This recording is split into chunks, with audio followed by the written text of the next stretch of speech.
Shalom, selamat berjumpa kembali di channel TWKK Japiter Tinambunan. Firman Tuhan pada hari ini di hari yang ke-78, tanggal 19 Maret 2025, diambil dari kitab Yehezkiel pasal 37 ayat 23. Allah mengasihi Israel. Itulah perikop daripada firman Tuhan pada hari ini. Sebagai nats adalah sebagai berikut.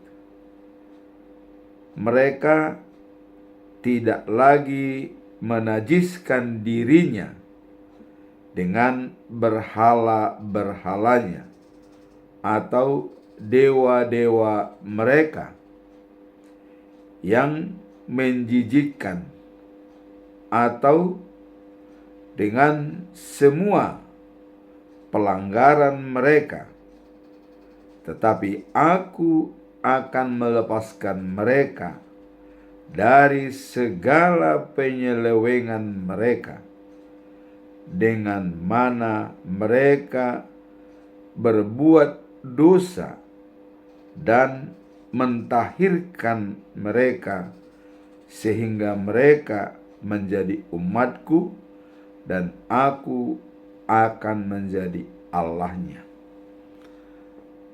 Dalam bahasa Indonesia sehari-hari dikatakan demikian. Mereka tidak akan menajiskan diri lagi dengan berbuat dosa dan menyembah berhala-berhala yang menjijikkan. Aku akan membebaskan mereka dari semua penyelewengan yang membuat mereka mengkhianati aku. Aku akan menyucikan mereka. Mereka akan menjadi umatku dan aku Allah mereka. Bahasa Batak Toba Siganupari di dok songonon. Dang ramunan nasida be diri nasida marhite akka ganaganan naramuni. Manang marhite sude pelanggaran nasida. Baluaok kumana sida sian sude pardosaon nasida. Jala urasakku manasida, gabe bangsokku manasida, jala ahu gabe debata nasida. Demikianlah firman Tuhan pada hari ini. Dan sebagai pedoman kita dalam bulan Maret, tetap kita mengacu kepada topik, yaitu menyebarkan cahaya kemuliaan Tuhan dan menyaksikan kemurahannya melalui iman dan pertobatan. Dijabarkan dalam Injil Matius pasal 5 ayat yang ke-16. Demikianlah hendaknya terangmu bercahaya di depan orang, supaya mereka melihat perbuatanmu yang baik dan memuliakan Bapamu yang di surga. Perbuatan mereka yang baik supaya dilihat oleh orang lain dan memuliakan Bapa yang di surga. Itulah topik bulan Maret. Sekarang kita masuk dalam perikop hari ini. Diambil dari Yehezkiel pasal 37 ayat 23. Kasih Allah kepada Israel. Apa makna? Pesan moral dan pembelajaran serta conclusion dari ayat ini. Mari kita lihat pertama adalah makna daripada ayat ini. Makna ayat ini menyampaikan pentingnya kesatuan dan pemulihan umat Allah yang telah terpecah. Jadi pemulihan kembali pada umat Allah yang sempat terpecah belah atau tercerai-berai. Dalam konteks ini, Tuhan menegaskan bahwa Dia akan menghapus segala bentuk penyembahan berhala dan menjadikan umatnya sebagai satu bangsa yang setia kepadanya. Jadi usaha dan rencana daripada Allah untuk menghindari bangsa yang dikasihi itu menyembah berhala, karena mereka tetap dianggap sebagai umatnya dan Allah sendiri sebagai Allah mereka. Apa pesan moral daripada perikop ini? Kita lihat di sini. Pesan moral daripada ayat ini adalah menunjukkan kasihnya pada bangsa Israel, menyatukan kembali bangsa Israel, menghapus segala bentuk penghalang yang memisahkan mereka dengan Sang Pencipta, sehingga kesetiaan bangsa Israel timbul kembali. Jadi apa yang menjadi penghalang bagi Israel untuk mencoba memisahkan Israel dari Sang Pencipta? Tuhan berkenan untuk mengambil inisiatif supaya semua itu tidak terjadi. Maka dikatakan supaya jangan menyembah berhala-berhala atau dewa-dewa mereka. Sekarang kita masuk dalam pembelajaran. Apa pembelajaran dari makna dan pesan moral yang kita lihat di atas? Pertama adalah kesatuan dan ketaatan dalam iman dan penyerahan kepada Allah merupakan jawaban bagi setiap tantangan yang dihadapi. Jadi bila kita menghadapi suatu tantangan, maka kesatuan dalam iman, ya, untuk menyerahkan diri kepada Allah merupakan jawaban bagi setiap tantangan orang yang percaya.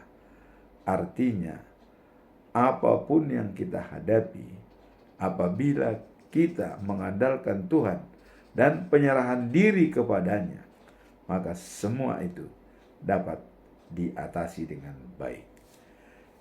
Pembelajaran yang kedua, ayat ini menggambarkan harapan dan restorasi bagi umat Israel. Jadi ada harapan dan untuk merestorasi kembali bangsa Israel supaya bersatu dan taat kepada Tuhan. Karena Tuhan akan menjadikan Dia sebagai Allah mereka dan Israel sebagai umat pilihan Tuhan, dengan menghilangkan penyembahan berhala-berhala dan dewa-dewa. Itulah yang diinginkan oleh Tuhan Allah. Pembelajaran yang ketiga,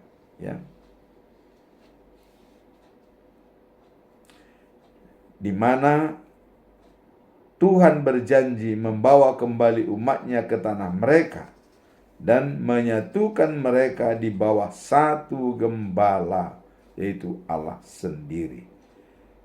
Jadi komitmen dan kasih Tuhan untuk terus menjaga hubungannya dengan umatnya, meskipun mereka seringkali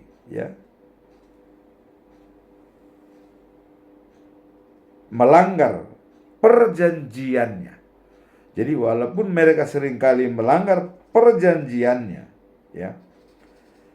Tuhan berkomitmen untuk terus menjaga hubungannya dengan umatnya.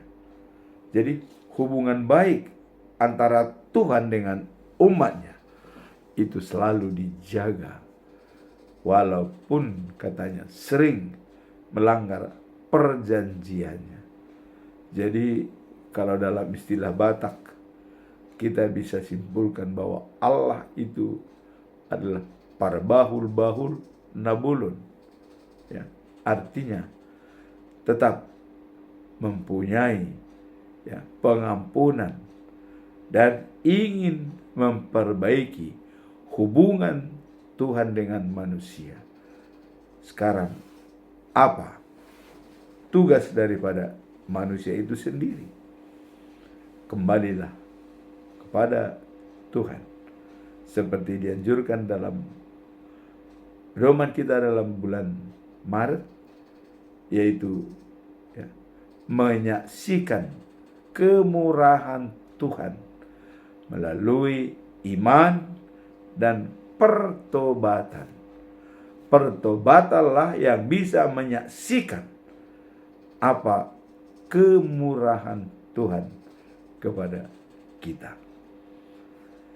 Pembelajaran yang keempat kita lihat di sini adalah masyarakat yang terpaut oleh perpecahan dan masalah dalam kehidupan mereka bisa belajar bahwa kesatuan dalam iman dan penyerahan diri kepada Allah merupakan jawaban bagi setiap tantangan yang dihadapi. Jadi menghadapi tantangan yang ada dalam kehidupan sehari-hari, kesatuan dalam iman dan penyerahan diri kepada Allah, itulah jawaban yang terbaik. Jadi kesatuan iman dan penyerahan diri itulah jawaban yang tepat untuk mengembalikan hubungan baik dengan Tuhan. Sekarang kita masuk dalam conclusion.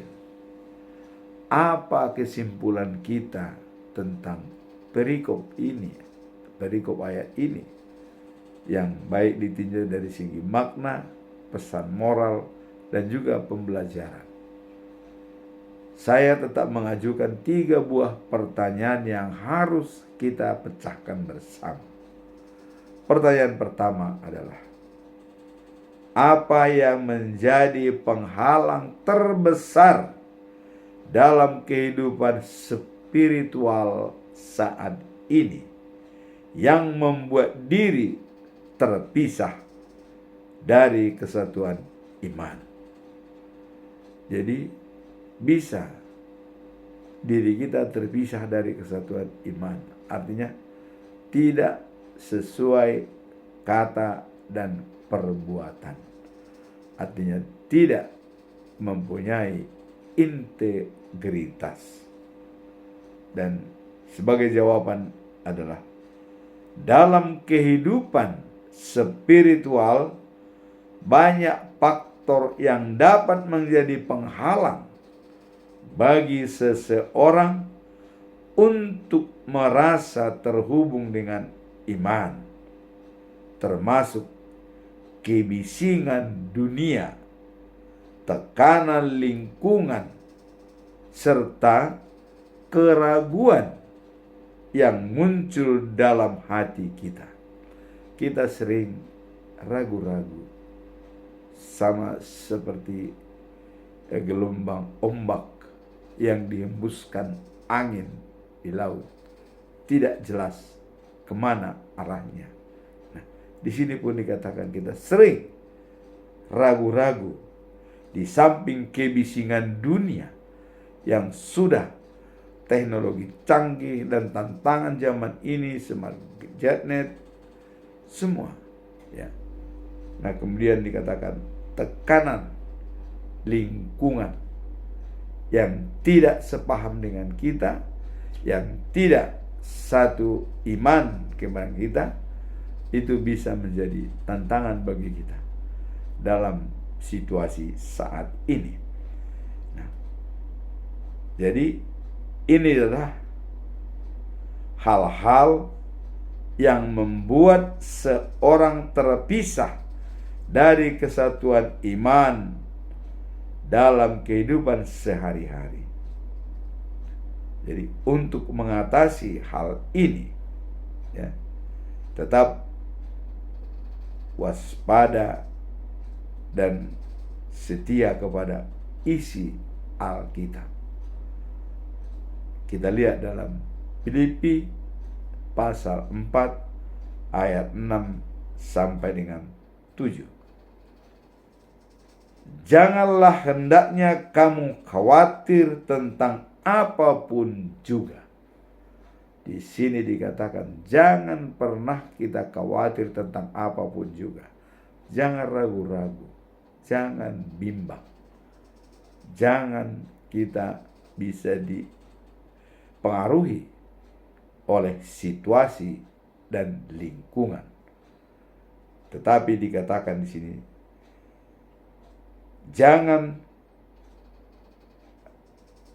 janganlah hendaknya kamu khawatir tentang apapun juga. Tetapi dalam segala hal nyatakanlah keinginanmu kepada Tuhan dalam doa dan permohonan dengan ucapan syukur. Jadi apa keinginan kita? Kita sampaikan kepada Tuhan melalui doa dengan ucapan syukur. Maka dengan demikian damai sejahtera Allah, ya,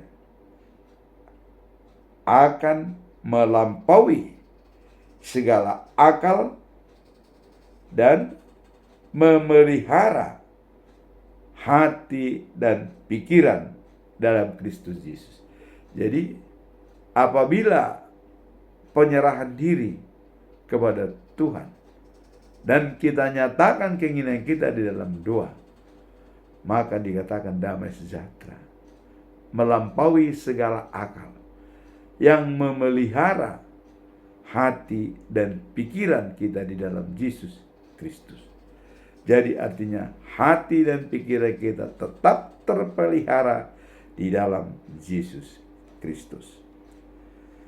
Itulah jawaban daripada apa yang menjadi penghalang terbesar dalam kehidupan spiritual saat ini yang membuat diri terpisah dari kesatuan iman adalah jangan pernah khawatir tentang apapun dan nyatakanlah keinginanmu kepada Tuhan dengan doa, dan damai sejahtera akan melampaui segala akal dan memelihara hati dan pikiran di dalam Yesus Kristus. Itulah jawaban hal-hal yang bisa melekatkan kesatuan iman kita dalam situasi yang sulit. Pertanyaan yang kedua, bagaimana cara menjaga komitmen untuk tidak terjerat dalam kekejian dan penyembahan berhala di zaman modern ini?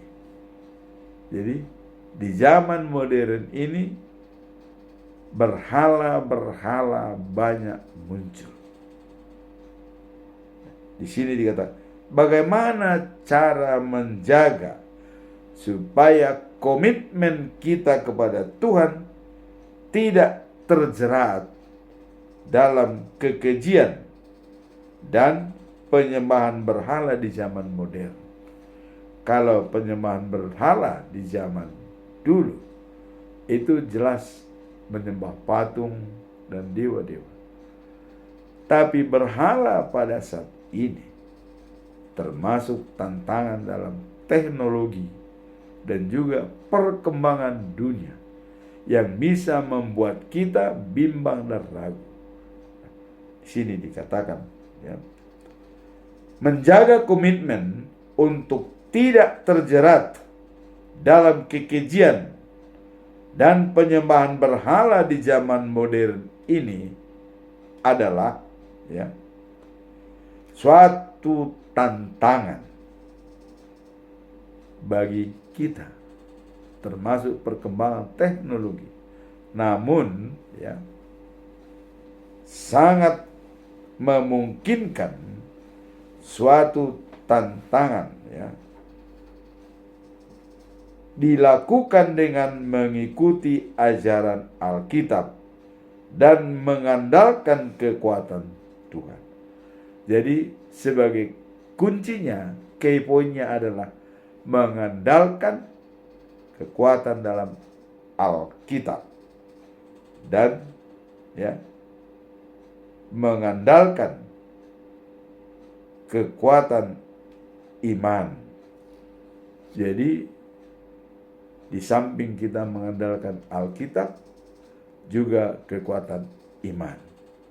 Nah, maka Martin Luther mengatakan, ya, sola gratia, keselamatan itu adalah anugerah. Kemudian dikatakan sola fide, kita dibenarkan hanya karena iman.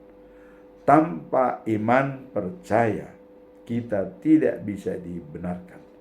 Maka kekuatan iman kita yang mengandalkan Tuhan, itulah yang membantu dan membimbing kita untuk menyelesaikan permasalahan. Nah, kemudian sola scriptura, hanya Alkitab. Jadi belajar dengan Alkitab yang baik dapat menguatkan iman kita yang percaya dan yang berhubungan intim dengan Tuhan. Dalam Korintus pasal 10 ayat 14, Paulus mengatakan, saudara-saudara yang terkasih, hindarilah penyembahan berhala. Penyembahan berhala bisa hawa nafsu atau, ya, pengetahuan atau mengkultuskan suatu benda. Bagaimana kita menyerahkan diri kepadanya di luar daripada kehendak Allah, itulah berhala-berhala modern di zaman modern saat ini. Jadi setiap stimulus yang memisahkan kita hubungan baik dengan Tuhan, itu adalah gembala-gembala di zaman modern. Hawa nafsu, selera, aspirasi, ambisi, dan kesombongan. Itu bisa menjadi berhala-berhala modern bagi kita pada saat ini.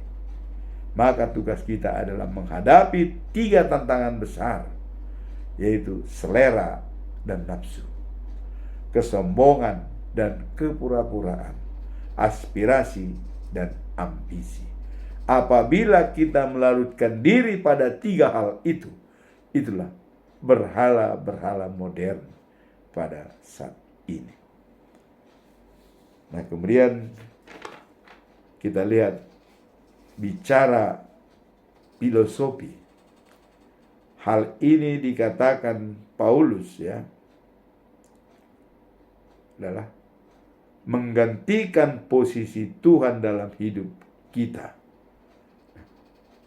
Inilah yang dikatakan bahwa apabila kita menggantikan posisi Tuhan dalam hidup kita, termasuk minat, kebiasaan, dan tujuan yang tidak sejalan dengan iman kita.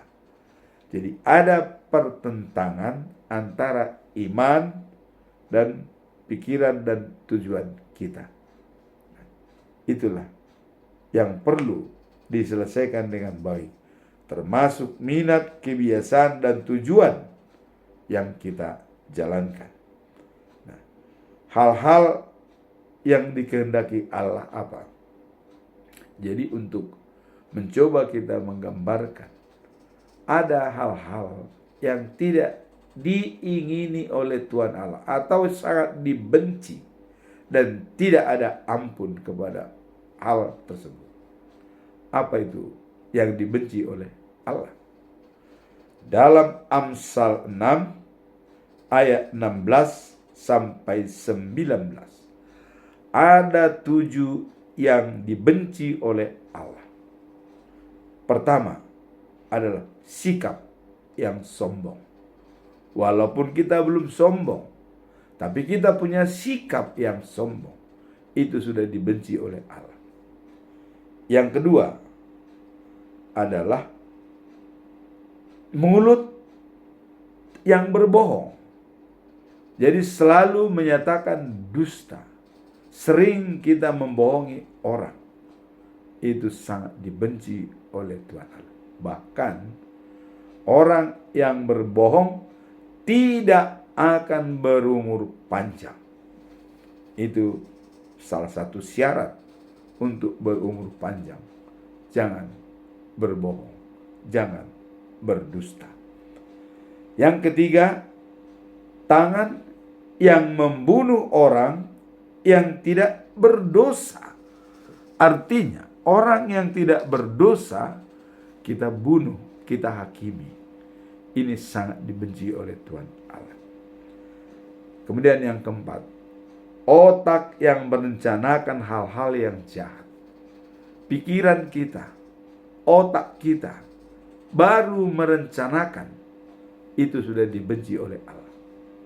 Tetapi sebaliknya, otak pikiran kita memikirkan hal-hal yang baik sesuai dengan rencana Allah, itu langsung direspon oleh Tuhan Allah.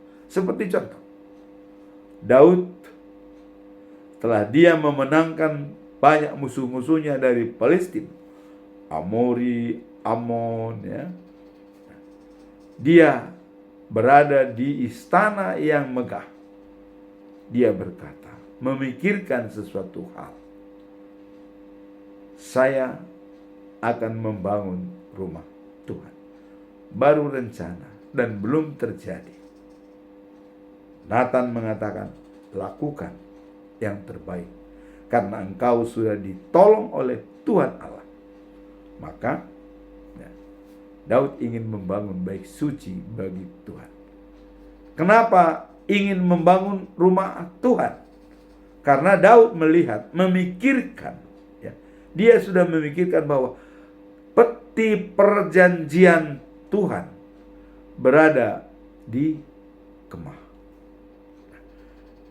Kalau ini berada di kemah, berarti Tuhan berada di situ selama perjalanan dari Mesir menuju tanah Kanaan.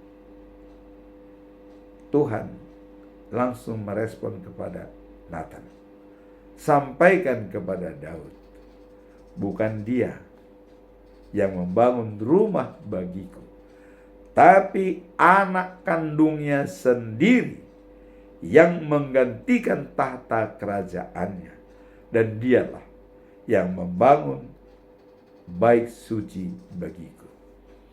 Siapakah itu? Itulah Raja Salomo. Sebelum Raja Salomo lahir, itu sudah dinyatakan kepada Daud. Dan janji yang kedua yang paling mengagumkan dan sangat bermakna bagi semua bangsa di dunia ini. Tuhan mengatakan, dari keturunannya lah yang menjadi raja segala raja, pemerintahannya berada di kota Sion selama-lamanya. Siapakah itu? Itulah kedatangan Yesus, dan dia bangkit dan naik ke surga. Kemudian dia akan kembali.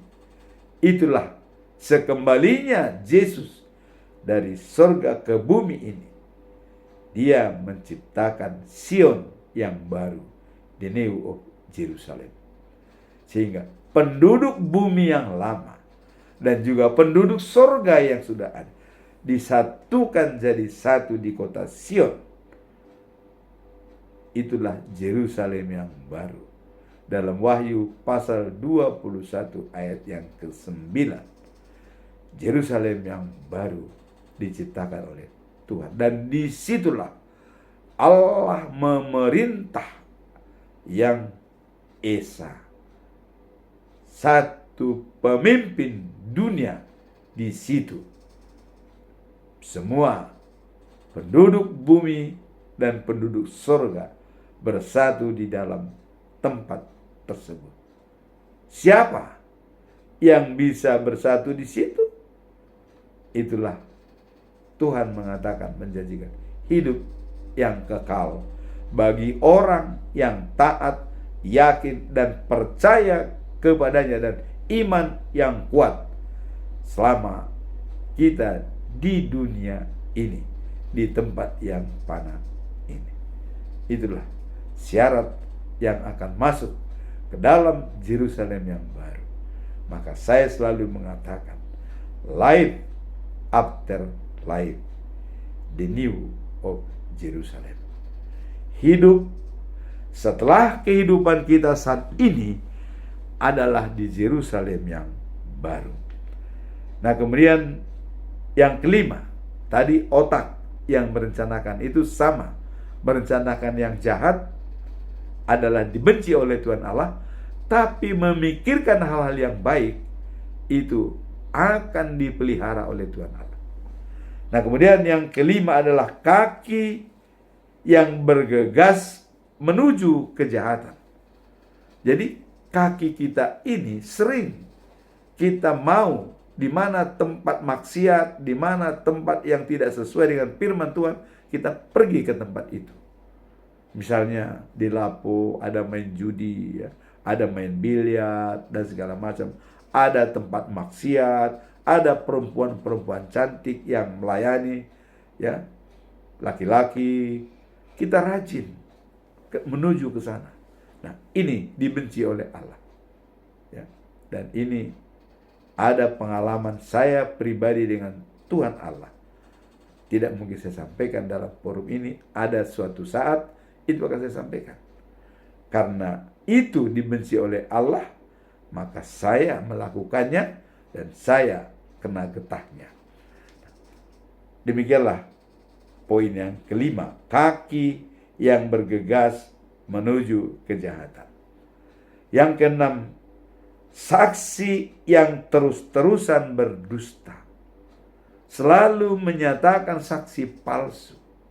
Dan di Israel pernah diciptakan saksi palsu. Ya, 2 orang diciptakan saksi palsu, yaitu waktu kerajaan Ahab. Ahab menginginkan kebun anggur Nabot. Nabot tidak mau menjual, mengingat pesan leluhur kepadanya, karena itu adalah warisan atau pusaka dari leluhurnya. Tidak mau menjual. Tapi Ahab berkeinginan. Dia menyampaikan kepada istrinya Isabella, wah, saya butuh kebun anggur Nabot, tapi Nabot tidak mau menjual. Berapapun saya bayar, kata Ahab. Datang Isabella, gampang, jangan khawatir, raja tenang. Disinilah skenario daripada Isabella membuat saksi dusta. Dia meng-hire 2 orang saksi palsu, dipanggil untuk bersaksi palsu mengatakan yang tidak benar diciptakan oleh Isabella. Akhirnya apa yang terjadi? Pada saat masyarakat dikumpulkan dalam satu tempat, dipanggillah di sana Nabot yang pemilik kebun anggur yang tidak mau menjual kepada Raja Ahab. Datanglah Isabela. Datanglah, dipanggillah saksi pertama. Benarkah orang ini menghina raja? Apa dikatakan oleh saksi pertama? Benar. Nabot menghina raja, kami tahu sendiri. Padahal apa yang dihina tidak jelas. Tidak dijelaskan bagaimana Nabot menghina raja. Tapi mereka mengatakan Nabot menghina raja. Sudah diblame bahwa dia salah menghina raja. Kami saksinya. Ditanya saksi kedua, apa benar Nabot telah menghina raja? Jawaban yang sama diberikan oleh saksi kedua. Karena sudah di-stel atau di skenario supaya menciptakan dusta palsu. Akhirnya, cara hukum, dua saksi sah dalam hukum Yahudi. Dua orang saksi, pernyataan ini menjadi berkekuatan hukum dan kesaksian mereka menjadi sah secara hukum. Maka begitu ada dua orang saksi, masyarakat langsung menyatakan dan Isabela mengatakan bunuh Nabot. Dibunuhlah Nabot, dilempari dengan batu sampai mati. Akhirnya kebun anggur Nabot diambil oleh raja. Tapi dengan masalah ini Tuhan tidak pernah diam. Dia melihat. Maka dikatakan Ahab akan mati dan darahnya dijilatin oleh anjing. Demikian juga Isabela akan mati, darahnya dijilat oleh anjing. Dan keturunannya akan habis. Itulah risiko daripada kita tidak menurut pada perintah Tuhan. Nabot tidak bisa berbuat apa-apa. Tetapi Tuhan Allah bertindak atas kebenaran daripada Nabot. Itulah dikatakan saksi yang terus-menerus berdusta atau saksi palsu diciptakan. Apakah dalam pengadilan kita di negeri yang tercinta ini sering terjadi seperti ini? Pasti sering terjadi. Ya. Walaupun hakim tidak mengetahui apakah itu saksi palsu apa tidak. Tapi saksi untuk menetapkan orang palsu atau tidak itu disumpah. Tapi banyak orang disumpah pun dia tetap bersaksi palsu. Nah, itulah yang dibenci oleh Allah. Yang ketujuh, orang yang menimbulkan permusuhan di antara saudara, di antara teman. Jadi orang yang menimbulkan permusuhan, artinya bisa mengadu domba atau bisa menyampaikan hal-hal yang tidak senonoh dan bisa menggunjing sehingga bisa membuat saudara bermusuhan, atau juga dalam keluarga ada isme kepada seseorang dan ada anti kepada seseorang. Inilah yang menciptakan permusuhan dalam teman adalah dibenci oleh Allah. Kemudian apa yang menyenangkan hati Allah? Tadi dibenci Allah. Sekarang yang menyenangkan hati Allah adalah bila kita hidup dalam kasih dan saling mendukung. Ini menjadi menyenangkan hati Allah. Hidup dalam karakter Allah dan saling mendukung. Yakobus pasal 13 ayat 34 sampai 35 dikatakan adalah perintah baru Yesus, saling mengasihi, dan itulah syarat menjadi pengikut Yesus. Ciri khas daripada orang pengikut Yesus apabila memiliki kasih. Dan juga kasih itu adalah Allah. 1 Yohanes pasal yang ke-4 ayat 8. Allah itu kasih. Barang siapa tidak memiliki kasih, tidak mengenal Allah. Itulah karakter Allah adalah kasih. Maka tadi dikatakan yang menyenangkan hati Allah adalah hidup dalam kasih dan saling mendukung.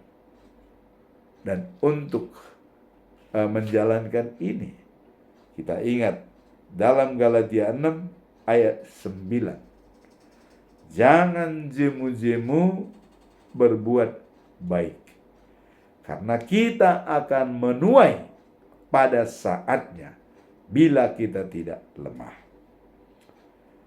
Nah, kemudian dalam Matius pasal 23 ayat 37 sampai 39 dikatakan ya, hukum yang pertama adalah mengasihi Tuhan Allah dari segenap hati, dari segenap jiwa, dari segenap akal budi, dan dari segenap kekuatan kita. Itu hukum yang pertama. Dan hukum yang kedua adalah mengasihi manusia seperti diri kita sendiri. Itulah pemusatan dari seluruh hukum Taurat. Dan itu juga tertulis dalam Markus 12 ayat 30 sampai dengan 31. Sekarang kita masuk dalam pertanyaan ketiga. Apa makna dan dampak dari kesatuan ya sebagai umat Tuhan dalam konteks masyarakat yang beragam saat ini, artinya berbeda-beda ya, baik suku, latar belakang, agama, dan segala macam. Apa makna dan dampak dari kesatuan sebagai umat Tuhan dalam konteks masyarakat yang beragam atau berbeda saat ini?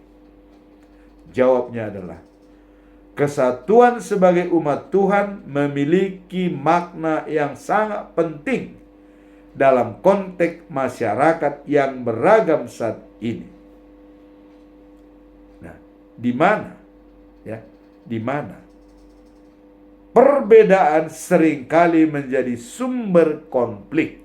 Berbeda suku, berbeda agama, berbeda pendapat, dan berbeda ras, ya, segalanya. Itu bisa menciptakan konflik. Ada konflik of interest. Ada konflik yang timbul hanya karena perbedaan. Dan tidak mau merayakan perbedaan. Dan menurut Stephen Covey, celebration different dan wujudkan sinergi. Artinya synergize. Rayakan perbedaan dan wujudkan sinergi. Nah, sekarang kita lihat ya, di mana perbedaan seringkali menjadi sumber konflik. Sebagai pengikut Kristus, hidup harmonis dan saling mengasihi adalah ya, sebagai pengikut Yesus dan ciri-ciri yang dapat dilihat oleh orang lain. Jadi dalam Efesus pasal 4 ayat 3 dikatakan, usahakanlah supaya kamu melihara kesatuan roh ya, dan dalam keadaan damai sejahtera.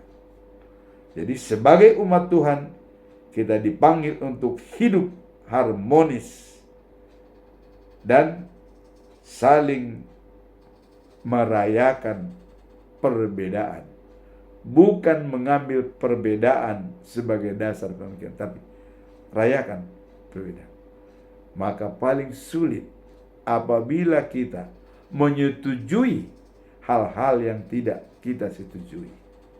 Tapi itu harus kita lakukan. Karena bagaimanapun dalam dunia ini, ya, dalam falsafah Batak dikatakan, ya, tinabahau torop, ya, dan tinandahau di situan. Sangat suara torop bisa menentukan jadi kebenaran. Jadi suara banyak itu menjadi kebenaran. Maka paling sulit dalam hidup ini adalah apabila kita menyetujui yang tidak kita setuju. Tapi itu harus kita lakukan. Dan itulah katanya wujud dalam demokrasi. Tapi dalam mengikut Tuhan itu tidak begitu berlaku.